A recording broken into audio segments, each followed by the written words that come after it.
안녕하세요. 영화를 보는 차의 맛. 오늘은 일본 차문화에 대해서 알아보도록 하겠습니다.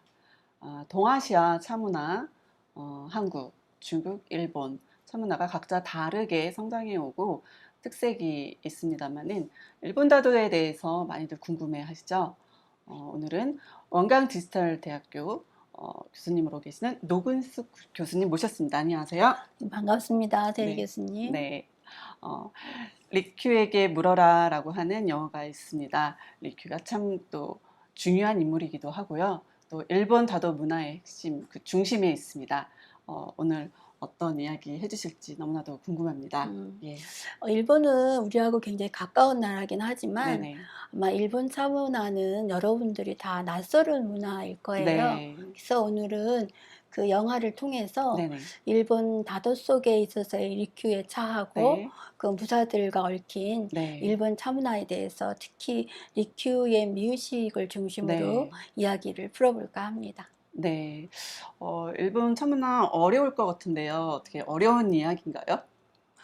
글쎄요, 제가 강의를 거의 20년을 하고는 예, 있지만, 예. 워낙 어려워해요. 근데 일본 네. 차문화가 어려운 건 아니에요. 어, 아닌데 아는 게 없어요. 아는 게 없어서 어려운 예, 그냥 거죠? 기동량으로도 들은 바가 전혀 네, 없거든요. 그렇습니다. 그래서 어려워는 하는데, 네, 강의를 듣고 한 중간 시험 끝나고 나면 네. 굉장히 흥미로워해요. 그럼 오늘 재밌는 강의 잘 부탁드리겠습니다. 네, 그랬으면 예. 네, 좋겠어요. 그러면 오늘 본 강의 들어가기 네, 전에 그 일본에서 많이 회자되고 네, 사용하고 있는 차노유라는 단어에 대해서 먼저 이야기를 나누고 네. 싶거든요. 찬호유. 예, 네, 세리 교수님은 차노유 하면은 네. 그 낯설음이 어느 정도일까요? 아, 많이 낯설을까요? 저는 그래도 차 공부를 조금 음, 했으니까는 좀 익숙하지만 아마 일반 분들에게 찬호유 하면은 이게 뭐지 하고 전혀 생소할 것 그쵸. 같아요. 도와주세요. 예, 차노유라고 하면 뭐 차인 줄도 모를 거예요. 네, 보통 차라 그러면 일반인들은 자동차를 먼저 생각을 하거든요. 그럼요. 예. 자동차. 그래서 그 차노유에 대해서 잠깐 설명을 할 건데, 네, 차노유라는 것은 일본에서도 정의를 내려서 네, 설명을 할 만큼 네, 많은 의미가 네, 있습니다. 네, 그래서 그 의미를 다 설명을 드리면 정말 네, 복잡해지거든요. 그래서 간단하게 네, 말씀을 드리려고 합니다. 네. 그래서 차노유라는 것은 일본 말차 문화를 가리키는 말이에요. 말차. 예. 네. 근데 여기에는 또 하나의 키워드가 숨어 있는데 대접 문화라는 요소가 들어 있습니다. 대접은 접대하다 이런 거죠? 그렇죠. 예. 그래서 손님을 초대해서 말차를 만들어서 대접을 하게 됩니다. 근데 네. 여기서 우리와 조금 다른 게 일본에서는 주인은 차를 마시지 않아요. 손님한테만 대접을 함께가 하거든요. 아니라 예. 온전히 손님에게만. 네네. 그래서 그걸 어떻게 생각하면 좀 기이하다라고 생각을 하시겠지만 일본 차 문화를 공부를 하시면 왜 그래야 되는지를 알 음. 수 있게 되거든요. 아.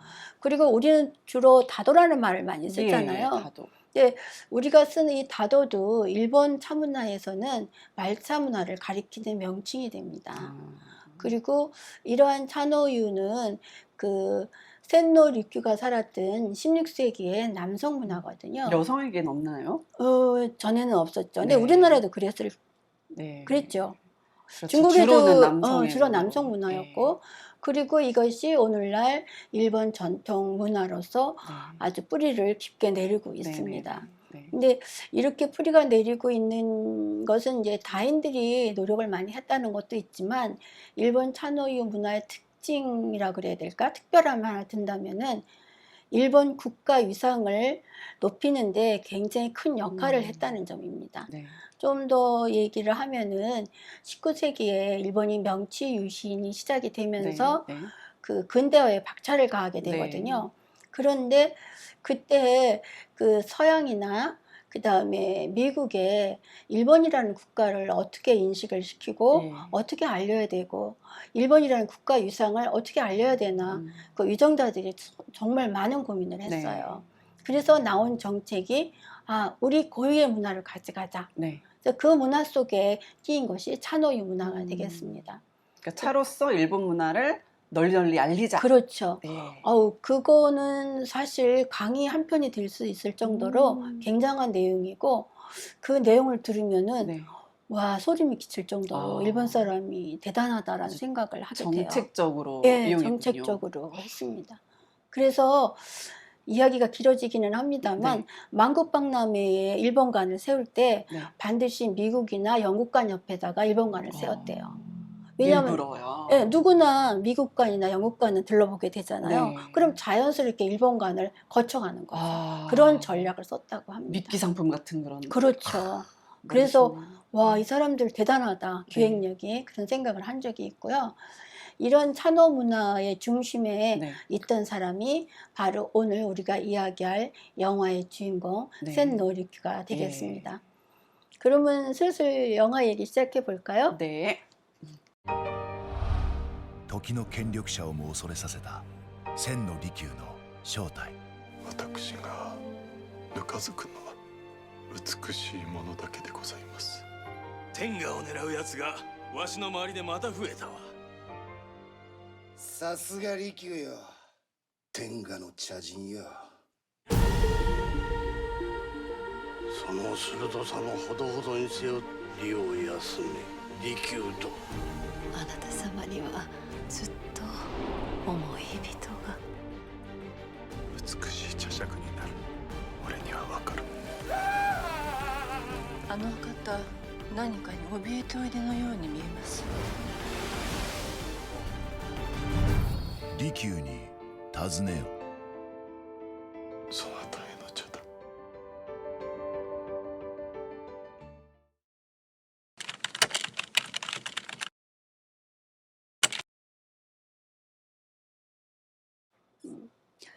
이 영화의 시작하고 끝은 그 리큐의 그 죽음으로 연출이 되어 있습니다. 근데 왜 이렇게 리큐의 죽음에 포커스를 맞추고 있을까 하는 그 이유를 찾아가는 데에서 이 이야기를 풀어볼까 합니다. 네. 근데 세리 교수님 이 영화 처음 보실 때 좀 이렇게 생각이 나시죠? 첫 장면이. 네. 대단하죠? 네. 그 왜 활복하기 전에 리큐가 흰 기모노를 입고 텐마루 앞에 앉아 있잖아요. 네. 그때 날씨도 대단했죠. 예, 아주 뭐 그 비바람이 막 몰아치는. 아주 대단한 날씨도 아주 근데 그 할복이라는 문화도 대단하고 그 사람 날씨도 대단하고 진짜 예. 그런 문화가 있는 것 자체가 대단한 것 같아요. 그렇죠. 예. 뭐 할복 문화에 대해서 또 말하자면 끝이 없어서 네. 그건 잠깐 접기로 하고, 아마도 그 리큐의 그 흰 기모노가 저는 굉장히 인상적이었었어요. 왜냐면 흰 옷이면은 우리나라 옷이다라는 생각이 있었는데 되게 민족이야. 예, 그 리큐가 흰 기모노를 입고 텐마루에 이렇게 정자를 의연하게 앉아 있는 모습이 굉장히 인상적이었는데, 아마도 리큐의 마음은 그날의 날씨하고 같지 않았을까. 그 의연하게 앉아 있기 전까지의 리큐의 마음이 아니었을까. 아니면 그 앉아 있는 자리에서도 속은 그러지 않았을까라는 그렇죠. 생각이 들더라고요. 네. 근데 이러한 리큐의 마음이나 그 다음에 죽음에 대해서 기록한 네. 문헌이 있습니다. 어, 그게 바로 북야 사가 일이라는 것인데요.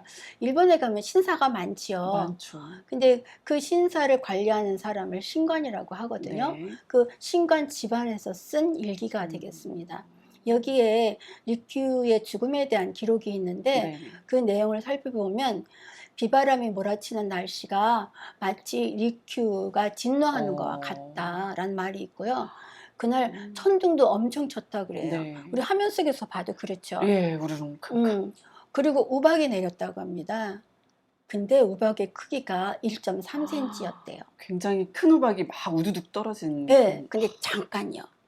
1.3cm인 걸 어떻게 알았을까요? 뭐가 땅이 패였을까요? 음, 어떻게 알았을까요? 그쵸. 굉장히 궁금하죠. 네.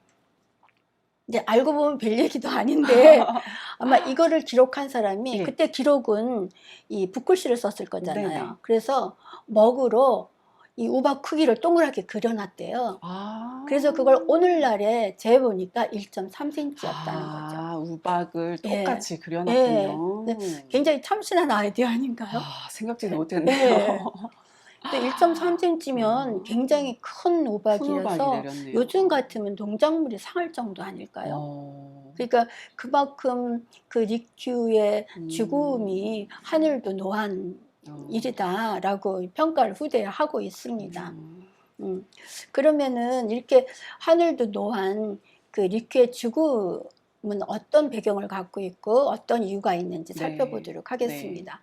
그 영화에 보면은 리큐의 목상을 화형에 처하는 장면이 네네. 있잖아요. 네. 거기에 이제 많은 군중이 운집을 하고 있는데 거기에서 그 군중들이 여러 가지 이야기를 하죠. 리큐는 뭐 저기 목상 때문에 뭐 죽음을 자초했다든지 네. 뭐 여러 가지 이야기를 네네. 합니다. 하고 그 다음에 그 옆에 있던 조지로라고 하는 사내가 네.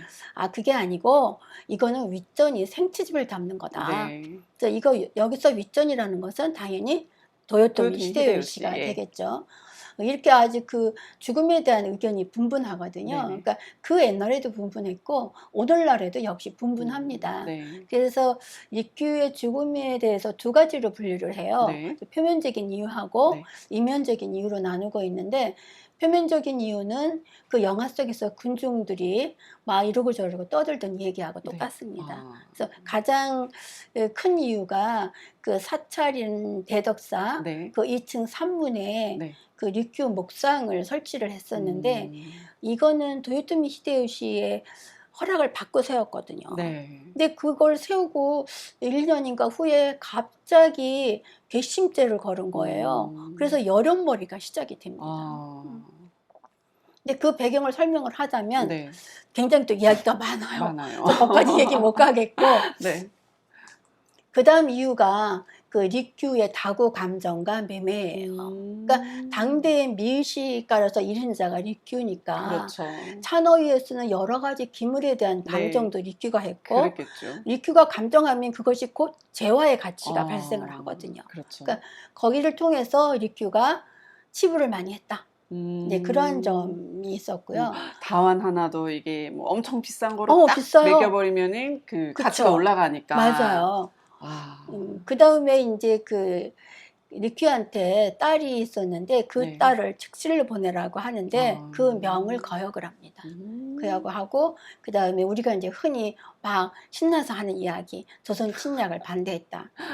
이런 이유가 네. 리큐를 할복으로 몰아간 이유다라고 네. 얘기를 하고 있습니다. 그런데 리큐에게 죽음을 내린 도요토미 히데요시와 그 측근들의 진짜 속내는 뭐였을까요? 왜 리큐를 죽여야 될까라고 생각을 했을까요? 진짜 뭐 또 이거 외에도 뭐 다양한 설들이 있더라고요. 네, 많죠. 뭐 차 실력이 더 뛰어나서 그랬다는 등 뭐 별별 그것도 이야기들이 이유가 되죠. 네, 네. 있더라고요. 질투 때문이었다. 아, 그것도 네. 이유가 될 것 같아요. 도요토미 히데요시가 재밌는 사람이니까. 근데 리큐의 죽음에 그 수면에 가라앉은 겉으로 드러내지 못하는 이면적인 그 배경이나 이유를 살펴보려면은 그 당시에 찬호유가 갖고 있는 문화적 위상을 살펴봐야 한다는 것이 후대의 학자들의 평가입니다. 네. 그래서 그걸 잠깐 설명을 드리면은 찬호유 문화라는 것은 간백 히데요시를 상징하는 문화였거든요. 네. 그러면 그 문화의 정점에는 도요토미 히데요시가 당연히 있어야 되는데 이미 그 자리는 리큐가 차지하고 있었어요. 네. 그리고 리큐는 그걸 양보할 생각도 하나도 없어요. 그리고 이 두 사람의 미의식과 가치관에는 많은 차이가 있었습니다. 그러니까 대립구도가 형성이 될 수밖에 없었던 거죠. 그래서 그러한 이유가 또 있었고요. 그래서 아마도 리큐가 정말로 죽은 이유는 이러한 그 찬호의 문화적 위상의 배경이 더 맞는 이야기가 아닌가라는 생각이 들거든요. 리큐와 히데요시가 갖고 있는 어떤 가치관, 차에 대한 관점이 극명하게 다르다면 간단하게 어떻게 다르다라고 표현될 수가 있을까요? 이것도 굉장히 어려운 이야기인데요. 네. 잠깐 슬라이드 앞으로 좀 넘겨보겠습니다. 리큐가 추구했던 찬호유라는 문화는 다른 말로 하면은 와비차라고 해요. 와비차. 그리고 와비차를 그냥 쉽게 우리말로 풀어보자 그러면 초암차가 됩니다. 네, 초암차. 예. 그런데 그 와비라는 것은 뭐랄까 부족한 가운데서 만족함을 스스로 느끼는 부족한 가운데서 예, 만족함을 느끼는 거. 마음가짐 그런 마음가짐. 미의식이에요. 예. 그래서 예를 들면 온전한 꽃병에서 귀를 하나 떼어내고 거기에서 미의식을 찾는 것이 네. 와비사상이라고 할 수가 있거든요. 네. 근데 히데요시는 황금 다시를 만들었잖아요. 그렇죠. 그러니까 번쩍번쩍. 와비하고 전혀 다르죠. 극과 극이네요. 맞아요. 그러니까는 와비차를 이렇게 구현하는 장소는 그 산속에 있는 작은 오두막집 같은 네. 초가집 같은 곳에서 차를 마시고 명상을 하고 즐기는 건데 히데요시는 뭐 그런 초암차도 즐겼지만 추구한 거는 굉장히 화려한 거. 네. 그래서 황금 다시를 만들고 도구도 전부 황금으로 네. 만들거든요. 아주 화려함의 극치. 네. 그러니까 그런 데서 미의식이라든지 가치관이 많이 차이가 나죠. 네. 그래서 이렇게 차이가 나는 것을 알고 있었어요. 네. 그러니까는 사람들이 전부 그 리큐 쪽 미의식에 많이 기울어지고 그런 것을 히데요시도 물론 표현은 안 했겠지만 그게 두려움의 하나였었고 또 최측근인 미쓰나리라는 사람도 네. 이거에 대한 우려가 상당히 컸어요. 그래서 늘 그 히데요시한테 말하기를 그 호소카와라는 사람도 굉장히 최측근의 무장인데 호소카와를 비롯해서 많은 여러 무장들이 네. 당당하게 나는 리큐의 제자라고 밝히고 있다. 그리고 온 천하가 빠르게 하나로 결속되는 것이 리큐의 덕이라고 세상에서 회자되고 있다. 그러니까 리큐가 더 세력이 커지기 전에 제거해야 된다고. 그러니까 리큐의 팬들이 막 그 세력이 커지니까 없애버려야 된다 이렇게 단언을 했네요. 네. 뭐 요새 BTS 정도는 아니겠지만 예. 상당히 리큐의 추종자들이 많았습니다. 네. 또 반대파도 많았어요. 그만큼. 네. 그래서 리큐한테 그 리큐 제거를 굉장히 간언을 하기도 하죠. 근데 여기서부터 조금씩 그 리큐의 죽음이 준비되어 있다고도 할 수 있을 거예요. 그런데 이 리큐의 이런 미의식 네. 에 대한 것을 평가하는 사람이 또 한 사람이 있었어요. 네. 그 유일하게 민간인 제자인 야마노 우에노 소지라는 사람이 있거든요. 이 사람이 그 영화에도 나옵니다만 네네. 그 리큐의 안목 이런 미의식에 그 다이묘라든지 네. 귀족들이 너무 열광을 해가지고 네. 몰려들고 있다는 거예요. 네. 스승님한테. 그래서 네. 스승님한테 굉장히 경외심을 갖고 있는 표현을 하고 있습니다. 그러면서 하는 말이 세상을 움직이는 거는 아름다움이라고. 아름다움. 그거를 네. 스승님한테 배웠다고 소지가 그렇게 얘기를 하고 있습니다.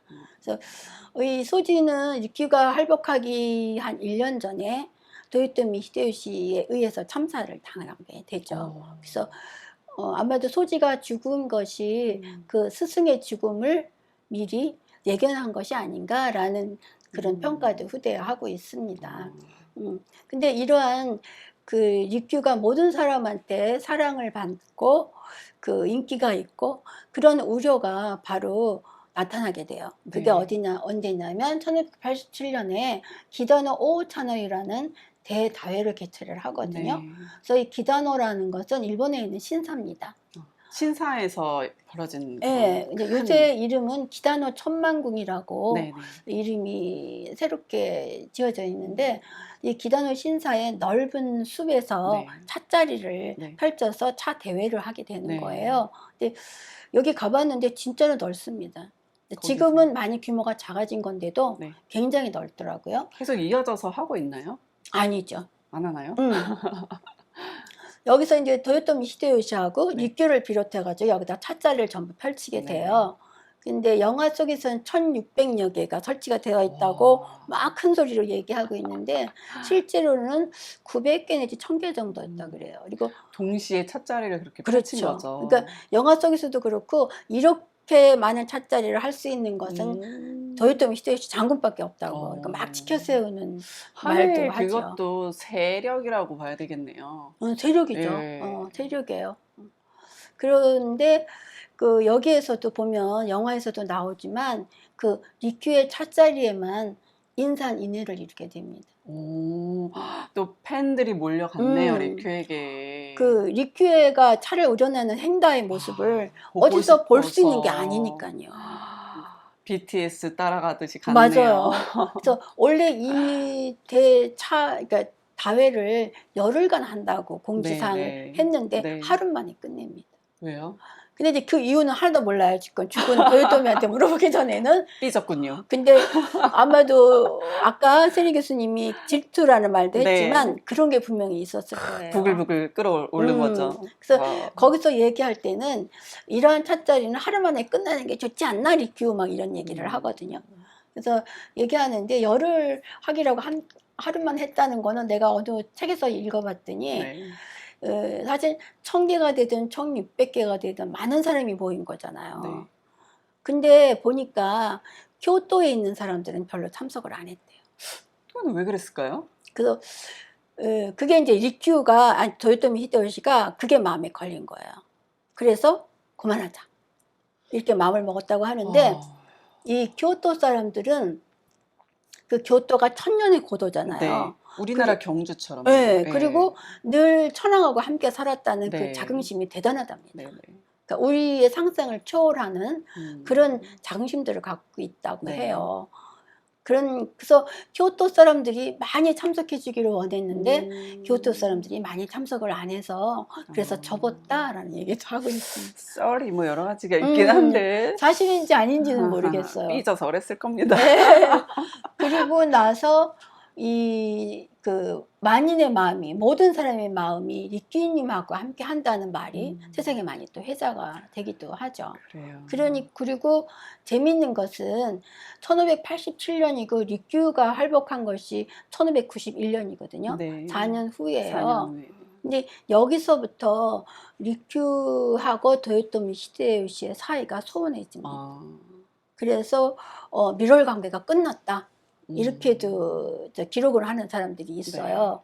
근데 지금까지는 리큐가 필요했고 리큐의 고향인 사카이시라는 네. 그 재정적인 측면이 도요토미 히데요시한테는 굉장히 필요한 조건이었는데 그거를 대신할 수 있는 사람이 나타났다는 거죠. 그래서 아마 리큐하고 조금 소원해지고 그것이 4년 뒤에 목상 사건하고 이어지지 않는가라고도 이제 평가를 네, 네. 하고 있습니다. 네. 그러면 제가 리큐의 어록이라고 한번 네. 제목을 붙여봤어요. 그 리큐가 한 말을 압축해서 한 3가지를 네. 적어봤는데요. 세상을 움직이는 것은 무력이나 금전이 아니다. 이게 영화 처음 장면에 나오는 이야기거든요. 네. 그 리큐가 활복을 명받고 있을 때 리큐의 저택을 에워싸고 있는 병사가 3000명이었다고 합니다. 그러니까 사실은 다인 한 사람을 죽으라고 명을 내렸는데 3000명 병사가 그 집을 포위할 필요가 없는 거잖아요. 10명만 있어도 그렇죠. 충분한데요. 아니 가서 이렇게 대문에다 몸만 박아놔도 네. 되는 건데 되게 3000 명. 위협적이네요. 되게 상징적인 얘기기도 하고요. 그러니까 리큐를 두려워했다는 이야기도 여기에서 찾아볼 수가 있고요. 네. 그 다음에 리큐의 추종 세력이 많잖아요. 네. 무장들 사이에서. 네. 그러니까 그런 사람이 도요토미 히데요시한테 반역을 도모할 수 있었다는 얘기죠. 그런 걸 염려했다는 설도 있어요. 그래서 조금 전에 설명할 때 호소카와라는 사람 얘기를 네. 들었었잖아요. 네. 이 사람이 가장 리큐의 차를 100% 정통하게 배웠 사람이라고 하거든요. 그래서 본인 스스로가 리큐의 후계자는 나 아닐까라고 생각을 했을 정도라고 해요. 근데 실제로 후계자는 호소카와가 되지 않습니다. 후르다 오리베라는 무장이 되거든요. 네, 네. 근데 그 사람이 굉장히 창조력이 넘치는 사람이었어요. 그러니까 리큐가 원하는 것은 기존의 미를 고수하는 것이 아니라 늘 새로운 미의식을 추구하는 것. 그런 정신을 갖고 있는 사람을 원하고 본인도 그렇게 살았으니까요. 네, 네. 그리고 내가 머리를 숙이는 것은 아름다운 뿐이다. 그 얘기를 또 하죠. 아름다움. 네, 그러니까 내가 머리 숙이는 거는 도요토미 너 아니야. 그거거든요. 그 최고의 권력자 입장에서는 네. 진짜 이쁘지 않았겠죠. 나한테 머리 안 숙이는데. 무력도 아니고 금전도 아니고 당신도 아니요 아름다움. 아름다운 분이다. 그렇게 얘기하거든요. 아름다움이 또 뭘까요? 아름다움이란 무엇일까? 그래서 아름다움이라는 게 뭐냐라는 게 또 그 화면에도 나와요. 그러니까는 그 유럽의 선교사들이 그 유럽에서 굉장히 유명한 많은 진상품을 네. 가지고 오다 노부나가 시절에 옵니다. 네. 근데 그 오는데 그 차통, 그러니까 차호라고 하죠. 네네. 그 말차가루 넣는 네, 이제 예, 일본어로는 차이레라고 예, 하는데 차이래. 그것을 보여주고 오다 노부나가가 얘기하죠. 네. 유럽에서는 이거를 얼마의 가치로 매길 거냐 그 얘기했더니 거기에서 그 선교사 하는 말이 유럽에서는 이거 돈 주고 그렇게 살 사람 없습니다. 가치가 없다. 네, 예, 그렇게 빵원. 얘기하거든요. 네. 그러니까 그 이제 그러면서 이거의 가치가 어디 있느냐고 류큐한테 물어보죠. 그랬더니 류큐가 그때 하는 말이 네. 당신들이 들어왔을 때 동백 꽃봉오리를 하나 본 곳이 있지 않느냐. 네. 거기에 꽃봉오리에서 생명력이 있다. 음. 새싹이 움트는 생명력. 네. 이 있고 그 다음에 차 한 잔을 마실 때 내 마음이 기분이 좋아서 고동치는 네. 마음. 그 다음에 곳간에 토담도 좀 빛나게 하는 거. 그것을 볼 수 있는 사람만이 가치를 정할 수 있다고 그랬어요. 아름다움을 아는 사람이라는 얘기가 되겠죠. 그러니까 그것을 볼 수 있는 안목이 있어야지 그 음. 가치도 볼 수 있다라는 예. 그런 뜻이네요. 그래서 세상을 움직이는 것은 아름다움 뿐이다.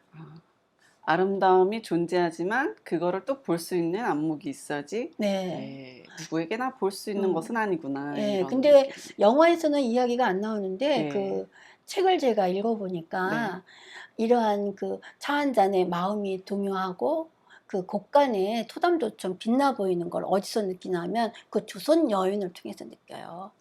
조선 여인으로 또 조선 여인이 등장하지 않습니까? 예, 클라라.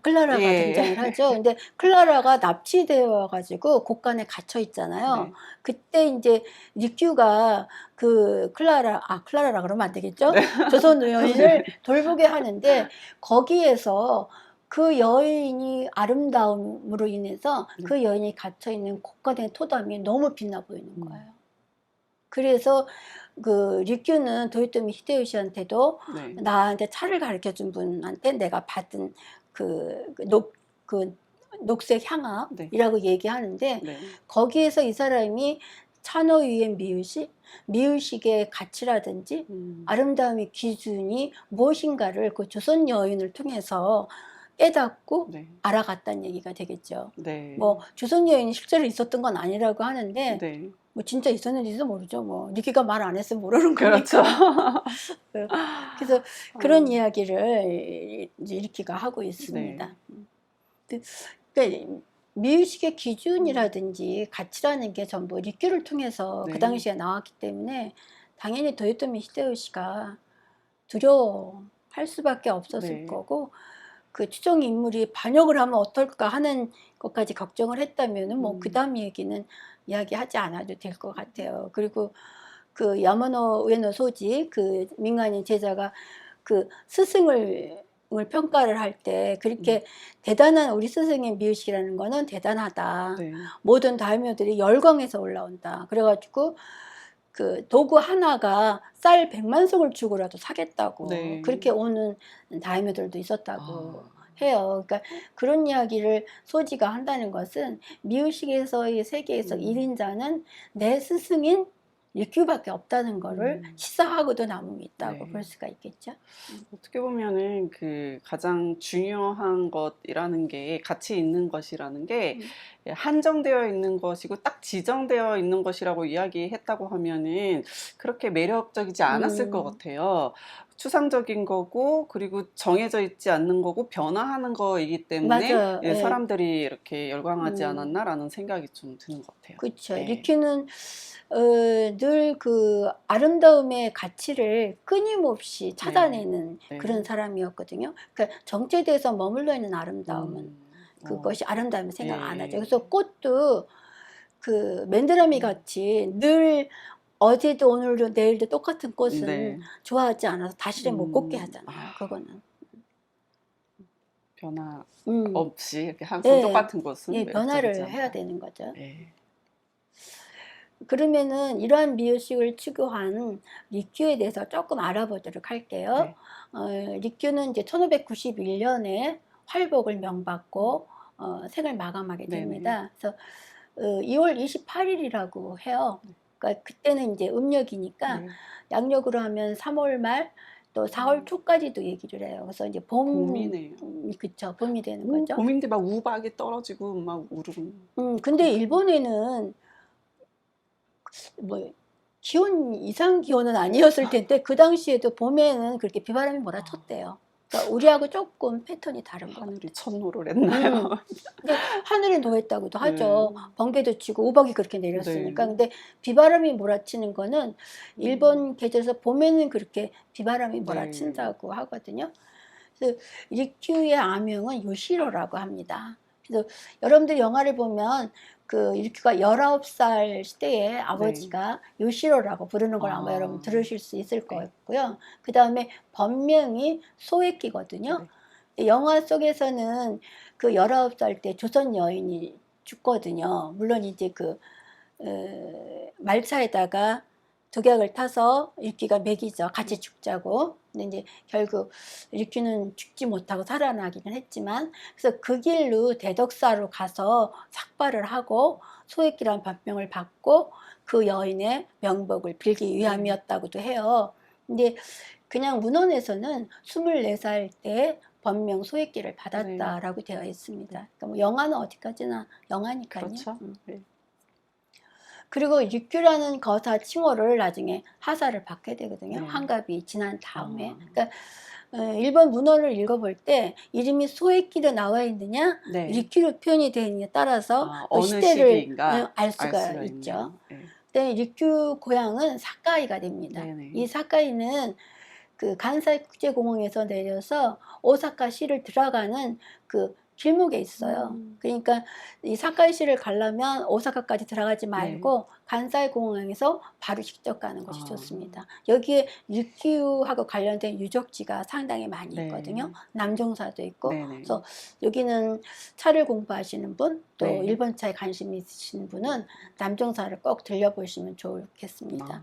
이게 큰 절은 아니에요. 만약 아무것도 모르고 가면 여길 왜 오라고 그랬어?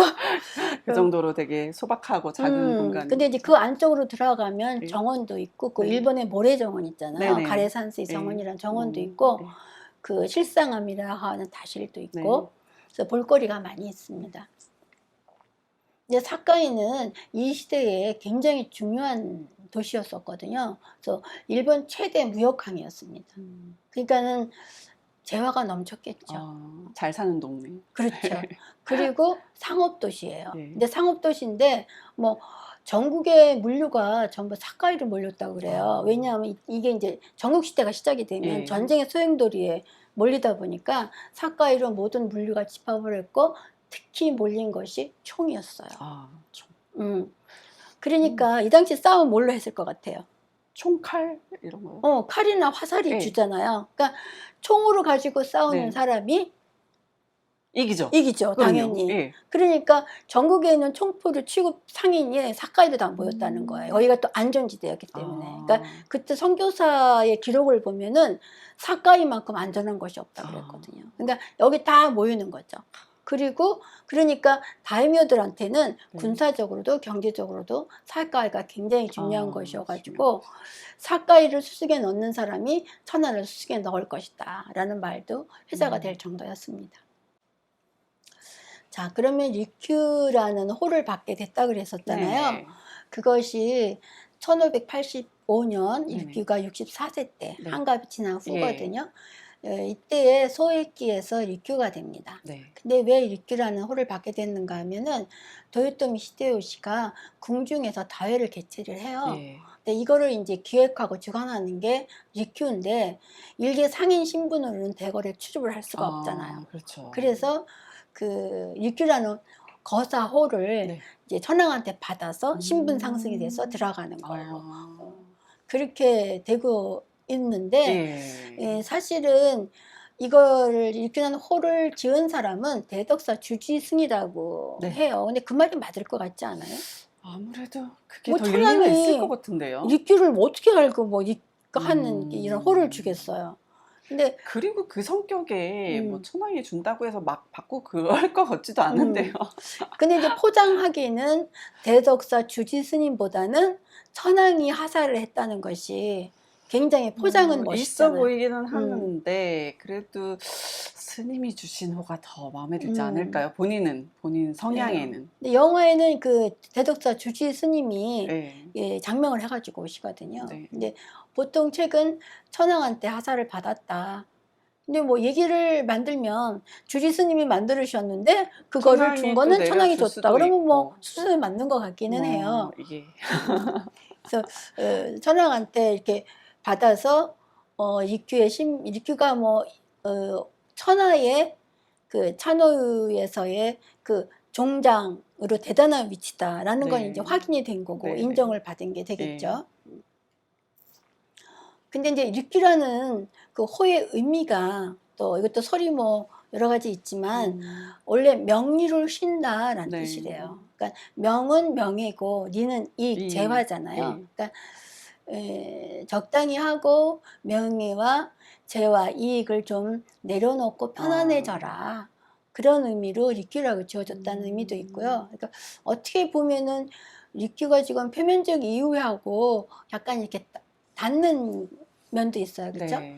그다음에 영화에서 나오는 리큐의 의미는 리는 날카로운 칼날이다. 네. 그러니까 그 칼날을 씀에 있어서 좀 쉬어라. 그러니까 너무 사람들하고 부딪혀서 너 저걸 만들지 말아라. 그러니까 리큐의 추종자도 굉장히 많았지만 반대로 그 히데요시의 측근들뿐만이 아니라 주위에 있는 사람도 그 리큐에 대해서 이렇게 반리큐파가 많이 있었거든요. 그렇군요.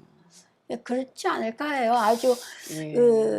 그 뭐라 그럴까 사카이 시에서 거상 중에서도 그렇게 대단한 거상은 아니었거든요. 리큐 집안이. 예. 그런데 일약 뭐 최고의 권력자 옆에서 있으니까 그냥 별 마음에 안 들어하는 사람도 많이 있었겠죠. 피곤한 삶을 살고 있었을 것 같아요. 근데다가 뭐 자기의 신념이 너무 확고하니까 옆에서 본 사람이 약간 피곤할 수도 있었고 이제 그것을 늘 옆에서 지켜봤던 대덕사 주지 스님이 조금 적당히 하면서 내려놓고 살아라 그런 의미로 어쨌든 쉼이 필요하신 분이었던 것 네, 같아요. 그래서 리큐라고 졌다는 설도 있습니다.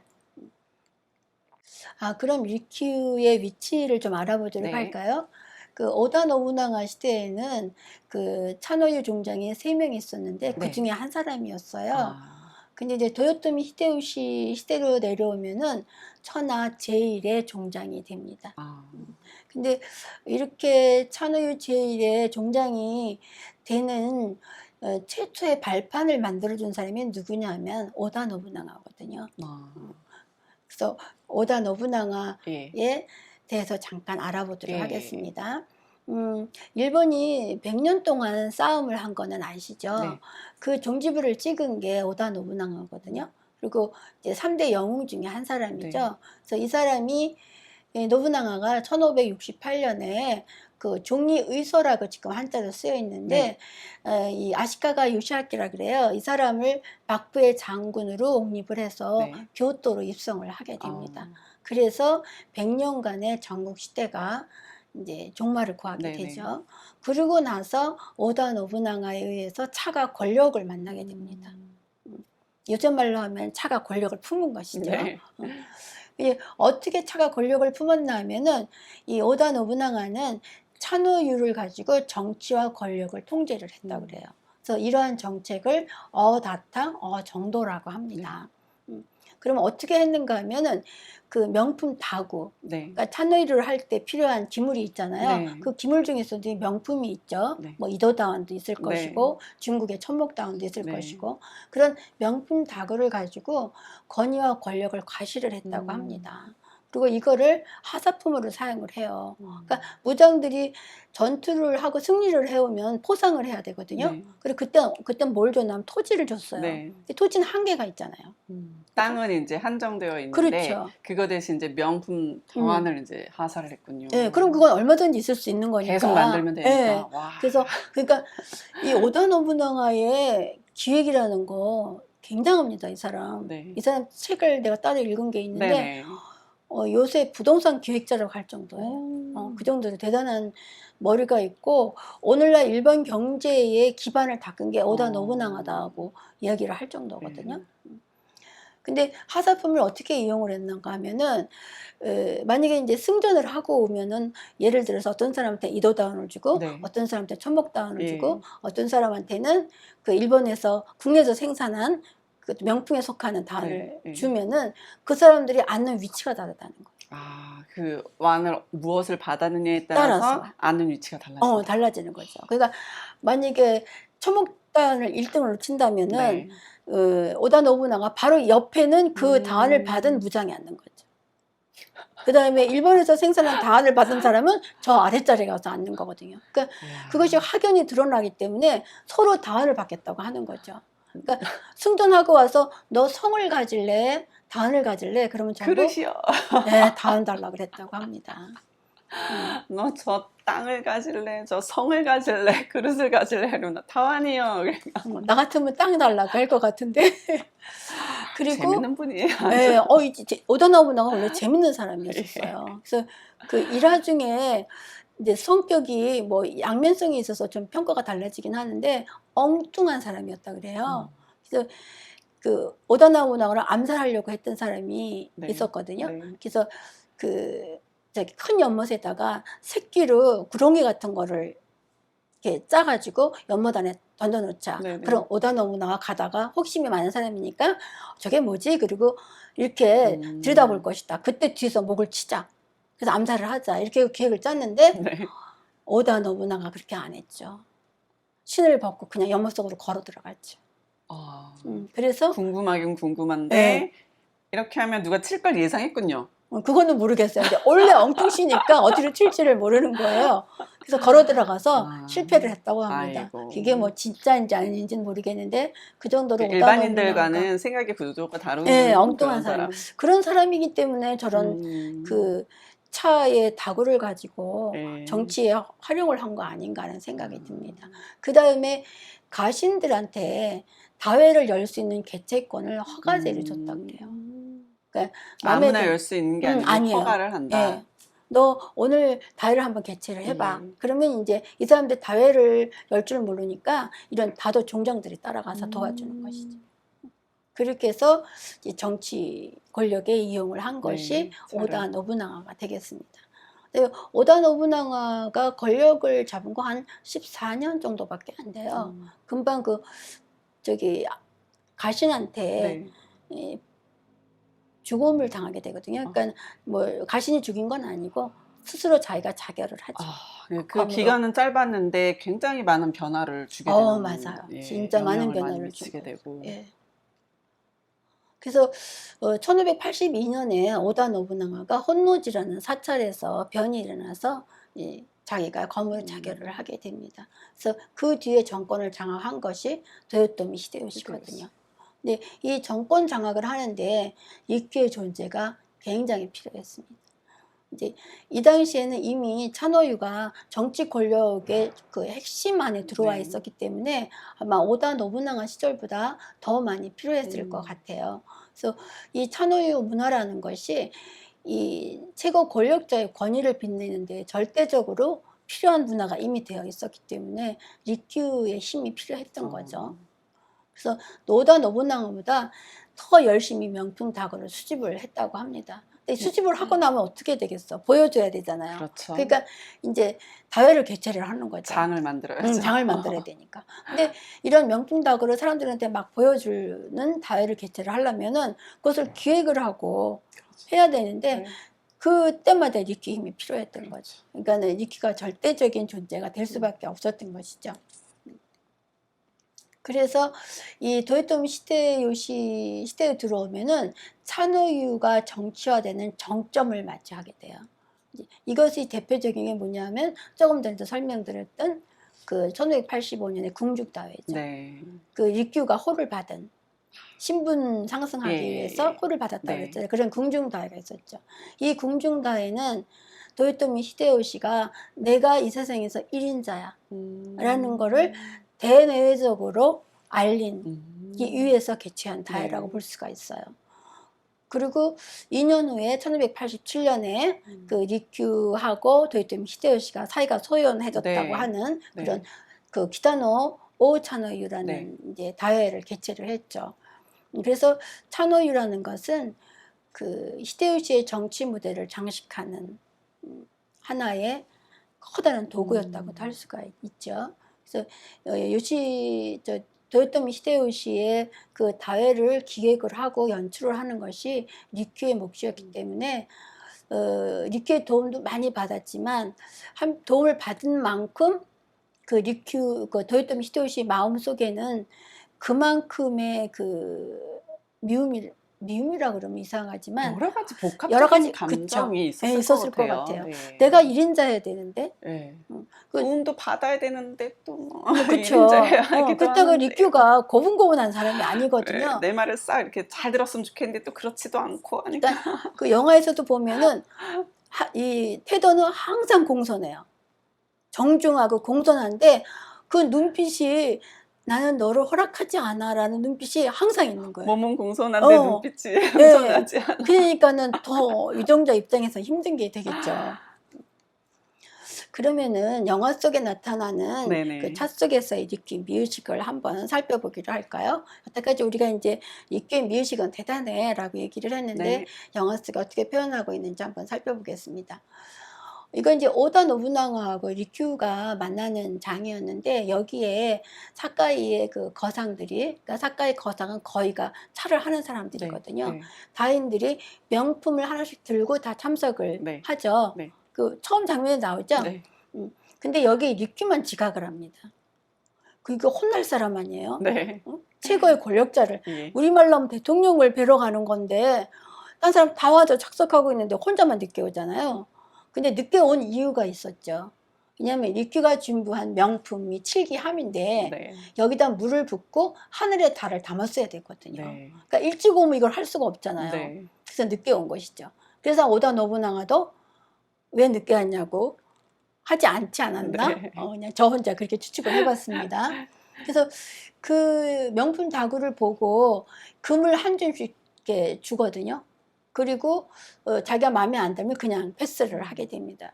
근데 그때의 그 다구의 값을 매겨주는 거잖아요, 오다 노부나가. 네. 근데 정확했다고 그래요. 네. 그러니까 그 당시에 이미 이 오다 노부나가의 안목이 상당 수준에 올라와 있다는 거죠. 그 딱 기물을 보고 아 이건 얼마겠구나라는 네. 걸 판단을 했다니까. 근데 이 리큐가 가지고 온 칠기함은 그 금자루 하나를 몽땅 다 줍니다. 인정하는 거죠. 인정. 그러니까 리큐의 미의식을 인정했다는 네, 이야기거든요. 인정. 지금 요 사진은 별로 안 뜨는데 저기 칠기함에 물이 부어져 있고 네. 달이 그 안에 들어가 있거든요. 대단한 미의식이라는 생각이 들어요. 그리고 달에 뜨는 시각, 천체를 알 수 없으면 이런 미의식 표현을 못 한다는 그렇죠. 얘기잖아요. 네. 근데 이런 미의식은 일본에만 있는 거는 아니에요. 우리나라도 있거든요. 네, 그 전에 잠깐 일본의 그 귀족들의 네. 그 문화의 성향을 살펴보고 넘어가겠습니다. 네. 달을 하늘에 떠 있는 달을 본 게 아니라 칠기함에 떠 있는 달을 본 거잖아요. 네. 물속의 달을. 네. 네. 근데 일본 사람들은 이 달 구경을 물 위에 있는 달 구경을 했대요. 물 위에 떠 있는 달이요. 음. 네. 하늘에 다 이렇게 직접 보는 게 네. 아니라. 그래서 네. 해안 시대라고 하면 이거는 귀족 시대라고 할 수가 있거든요. 네. 이 해안 시대 이후로 일본에는 무사 정권이 들어서게 됩니다. 근데 이때 귀족들이 하늘에 뜬 달을 완상하는 것이 아니고 물 위에 떠 있는 달을 구경을 했다고 합니다. 그래서 지금도 그 배를 타고 차를 마시면서 그 물에 뜬 달 구경을 하는 풍속이 있어요. 일본의 세시 풍속에. 근데 이러한 달을 완상하는 거는 일본에만 있었던 거 아니고 우리나라에는 더 풍류를 즐겼다는 거죠. 그게 어디냐면 화림동 계곡에 있는 농월정입니다. 농월정. 이 농월정은 아깝게도 2003년에 화재가 나서 다시 네. 건축을 해서 지금은 어떻게 건축이 되었는지는 모르겠는데 옛날에는 거기 계곡이기 때문에 네. 계곡 서에 물 위에 뜬 달을 완상을 했다는 거죠. 옛날 아. 선비들이, 우리 조상님들이. 밤에 보름달이 딱 떴을 때요. 그쵸. 한번 가보고 싶어요. 아. 그 소에 뜬 달도 보고 싶고, 네네.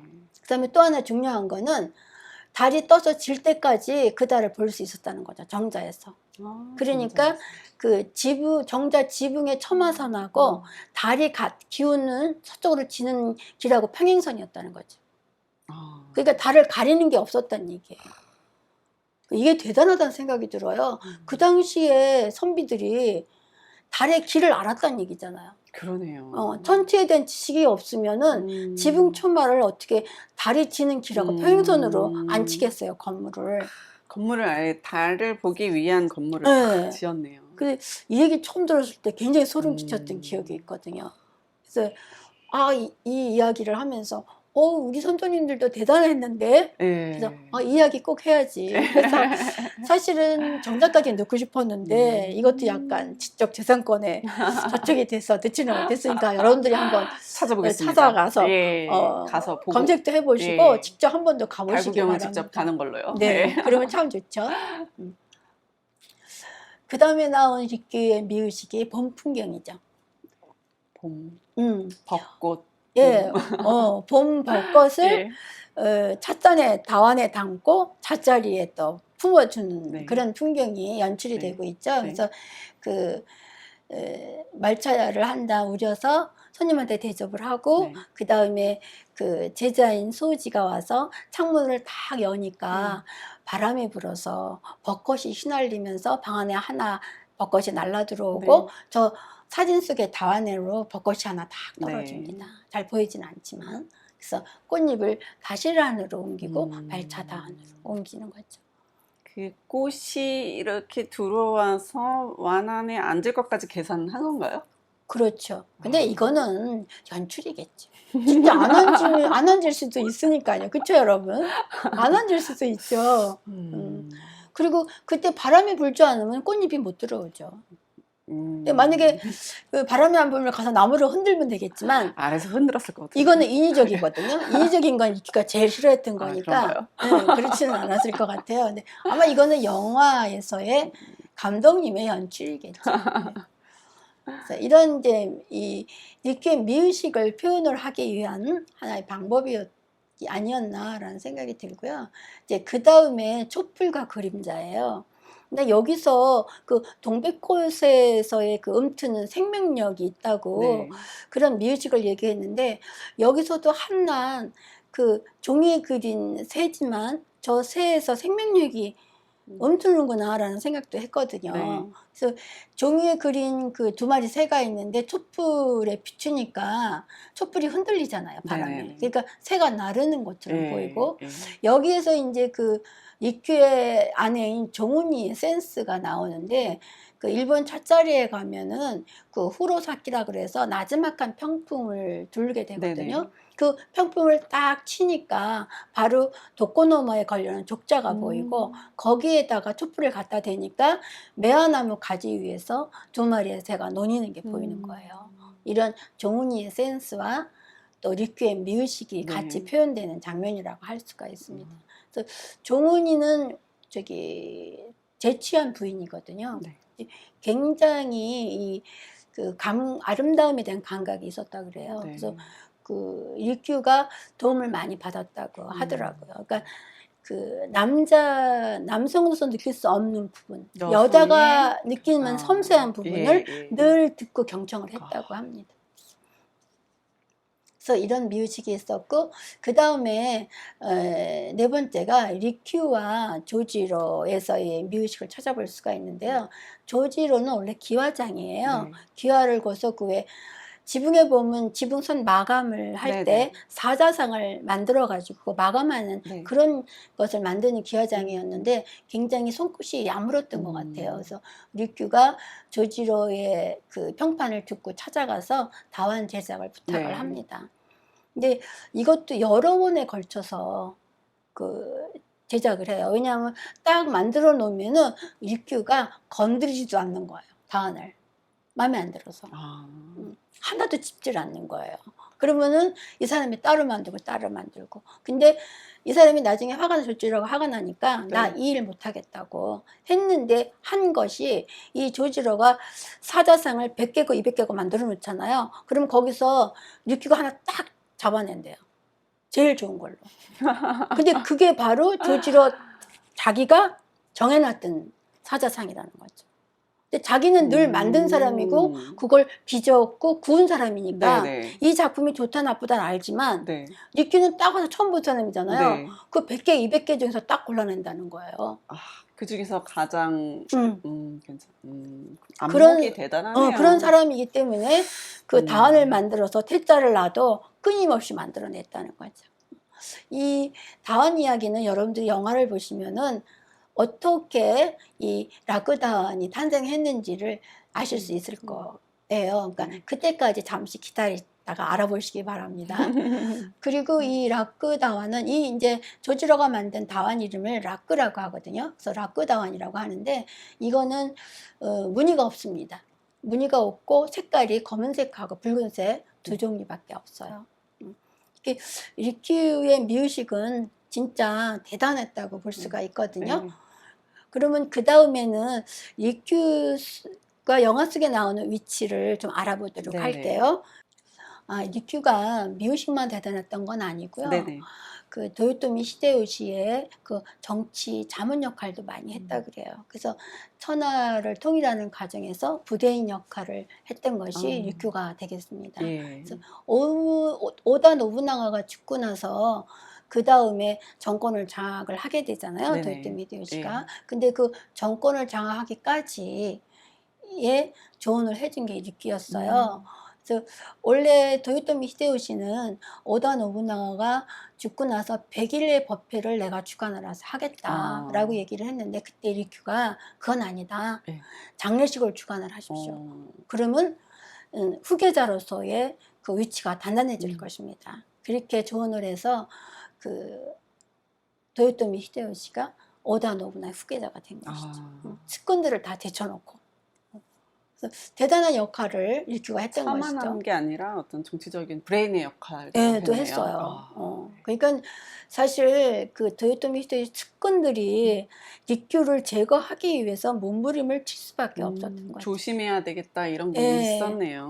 미우식뿐만이 아니고 예. 사실은 자기네 자리까지 전부 위협적이다 위협적인 이렇게 거잖아요. 생각했네요. 예. 그러니까는 예.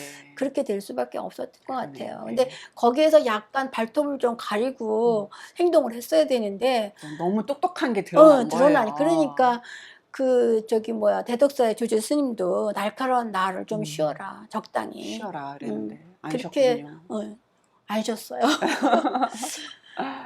이제 그 다음이 그 브레인 역할 두 번째 이야기는 그 에치젠에 있는 시바다를 공격하는 이야기예요. 네. 근데 이때는 이제 그 일본 전체를 통일을 하던 시대는 아니었는데 그 여러 영주를 공격을 하려면은 영주끼리 서로 협약을 하잖아요. 네네. 근데 A 쪽을 공격을 하려면 B 쪽이 같이 합세를 해버리면은 일규가 승산이었거든요. 네네. 이제 그때 에치전에 있던 영주가 제일 위협적이었던 거예요. 그래서 굉장히 매일 노심초사하고 있습니다. 네. 그럴 때 리큐가 제안을 하기를 기다려라. 기다려라.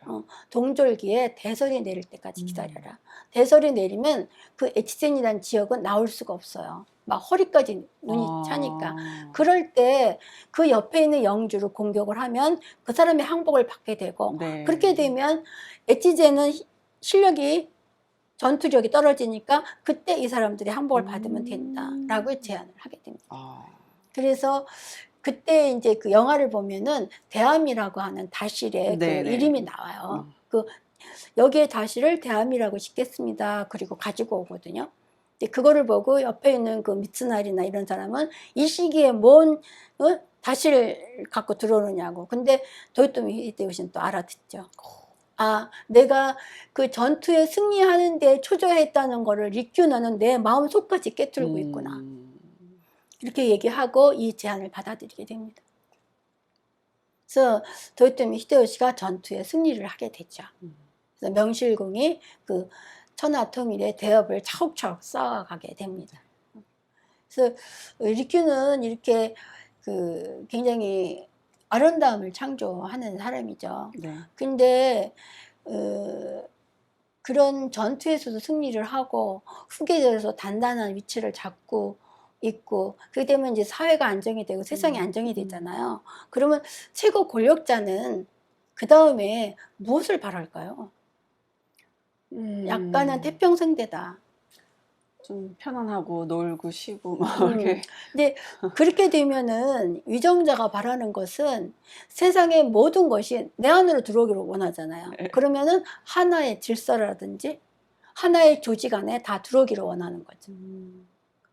그러니까 전투를 하고 그러면은 제가 나한테 들어오고 말고 이거 생각할 겨를이 없잖아요. 근데 이제 전투도 끝났어요. 네. 그러면 모든 것이 내 말 하나에 움직일 수 있는 것으로 들어오는 걸 원하는데 네. 여기에 리키가 절대로 들어가질 않죠. 그래서 마지막으로 그 도요토미 히데요시가 큐슈를 평정을 하게 돼요. 네. 그 평정하고 와서 세상이 편안해졌는데도 리큐는 히데요시의 질서에 포함이 되지 않습니다. 들어가지를 않게 되죠. 그렇게 되니까 자연히 그 뜨거운 감자 같은 존재가 될 수밖에 없어요. 도요토미 히데요시 측에서는. 그러네요. 이렇게 리큐가 아름다움을 창조하는 사람이고 또 그것에 몰입하는 사람이었고 그 다음에 그런 자기 신념을 절대로 꺾는 사람이 아니었잖아요. 그리고 그 도요토미 이전에 그 오다 노부나가하고 만났을 때도 이런 얘기를 하죠. 그 오다 노부나 가치는 누가 정하는 거냐? 내가 정하는 거냐? 그랬더니 이렇게 얘기하죠. 아름다움의 가치는 내가 정합니다. 그리고 내가 선택한 물건, 내가 선택한 기물에 전설이 생깁니다. 이렇게 당당하고 담담하게 오다 노부나가 앞에서 이야기를 하거든요. 이거를 볼 때 리큐가 자기의 신념과 미의식을 지키기 위해서 죽음까지 불사하겠구나. 그죠? 왜 죽음으로 네. 몰아갔는지, 이 영화가 왜 죽음에 포커스를 맞추고 있는지가 답이 나올 것 같아요. 자기 신념에 무릎을 꿇거나 뭐 이런 사람이 아니죠. 그냥 죽음을 음. 바치더라도 그냥 그걸 지키는 사람이니까 네. 결국에 뭐 답은 정해져 있는 것 같아요. 네, 맞아요. 예. 답은 정해져 있죠. 그래서 그 리큐는 끊임없이 미를 창출을 하고 또 그것을 목숨을 걸고 지켜서 오늘날 일본 차노이 문화가 전통 문화로 자리매김을 했고, 그 다음에 리큐는 다인으로서 최고의 명예인 다성이라는 거 네. 불리면서 이름을 남기고 네. 생을 마감하게 되었습니다. 네. 진짜 말씀 처음에 그런 이야기 하시는 일본 다도가 참 어렵기도 하지만은 듣고 보면 참 흥미로운 이야기다라고 하셨는데 진짜 강의 너무 잘해주셔가지고요. 귀에 쏙쏙 들어오는 아우, 그런 감사합니다. 이야기였습니다. 걱정을 많이 그리고 했는데. 이 진짜 오늘 이야기를 듣고 영화를 보면은요, 영화가 진짜 또 너무너무 잘 보일 것 같습니다. 그래서 네. 영화 저도 다시 한번 봐야겠구나, 봤지만 다시 봐야겠구나 이런 생각이 들었습니다. 그리고 보통은 우리 영화로 보는 차의 맛을 차의 맛을 직접 이제 우리 강의해주신 교수님들 함께 차를 마시면서 진행을 했는데 오늘은 특별하게 준비를 해주셨다고 제가 들었어요. 네. 어떻게 준비를 해주셨어요? 그래서 오늘은 일본에서 우리는 보통 행다라고 하는데 네. 일본에서 오데마에라고 하거든요. 네네. 그 오데마의 가장 기본적인 네. 그 시연 모습을 여러분들한테 보여드릴까 합니다. 그러면 우리가 이제 그 행위를 보는데 집중을 해야 하니까는 미리 조금 설명을 추가로 해주시면은 어떻게 우리가 잘 감상을 하면 좋을까요? 가장 기본적인 것인데 일본 대마에라는 것은 실제로 해보지 않으면 그거에 대한 묘미라 그럴까? 그거를 알기가 참 힘들어요. 네. 그러니까 종교적인 얘기는 조금 하기가 좀 껄끄러운 부분이긴 하는데 일본 차 행다 자체가 선이라고 얘기를 하고 있거든요. 네. 그래서 그것을 설명하기도 힘들고 이걸 퍼포먼스로 보여드리는 것도 굉장히 좀 걱정스러운 부분이기도 해요. 그러니까 일본 대마이라는 것은 그냥 남한테 보여주는 것이 아니고 내가 거기에 가서 내 마음을 닦는 것이거든요. 그래서 네네. 일본에는 후쿠사라는 것으로 기물을 닦는 경우가 많이 있어요. 네. 근데 우리가 볼 때 아니 왜 홍거불을 가지고 기물을 왜 닦고 있어? 라고 얘기를 하지만 그것은 기물을 손님 앞에서 정갈히 닦습니다라는 의미도 되지만 제 마음도 같이 닦습니다. 여러분의 마음도 같이 닦습니다. 그래서 전부 마음을 비웁니다. 라는 의미가 들어 있습니다. 그래서 그렇게 생각하시고 보시면 좋지 않을까 생각합니다. 네.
네, 한 잔의 차를 정말 정성으로 내는 그런 모습이었습니다. 자, 오늘 일본 차에 대해서 여러분들 그동안 많이 궁금하셨을 텐데, 교수님께서 정말 흥미롭고 재미있고 되게 재미있는 강의를 해주셨어요. 앞으로 우리 차 문화에 대해서, 전반에 대해서, 또 일본 차에 대해서 또 어떻게 또 대중들에게 접근하고 싶은지 마지막으로 정리의 말씀 좀 부탁드릴게요. 저기 초두에도 말씀을 드렸는데 일본 차 문화는 진짜 낯설고 생소한 문화거든요. 그래서 이거를 처음 한두 번 들었다고 알 수 있는 문화는 아니에요. 들은 바도 없기 때문에. 그래서 제가 늘 말할 때 학습 전이가 안 되는 것이 일본 차 문화고 일본 문화이기 때문에 여러분들이 어려워하는 것이다 라고 얘기를 하는데, 그냥 가랑비에 옷 젖듯이 그렇게 쌓아가셔야지 일본 차 문화를 좀 이해를 하시게 되거든요. 그래서 그렇게 생각하시고 일본 차 문화에 관심을 가져주셨으면 좋겠어요. 근데 제가 전공자라서 일본 차 문화에 대해서 공부를 하십시오라고 말씀드리는 건 좀 어렵습니다만, 제가 늘 하는 말은 우리 차 문화를 발전시키기 위해서 일본 차 문화를 여러분들이 공부를 해주셨으면 좋겠다라는 말을 늘 하고 있습니다. 그리고 이렇게 낯설고 생소한 일본 차 문화를 끝까지 경청해 주셔서 대단히 감사합니다. 네. 다양한 차 문화, 다양한 방식으로 접근하고 마시고 알아가는 그 재미가 있는 것 같습니다. 영화로 보는 차의 맛, 오늘은 일본 차 문화에 대해서 알아보았습니다. 오늘 노근숙 교수님 감사드리고요. 네, 또 새로운 모습으로 찾아가도록 하겠습니다. 감사합니다. 감사합니다.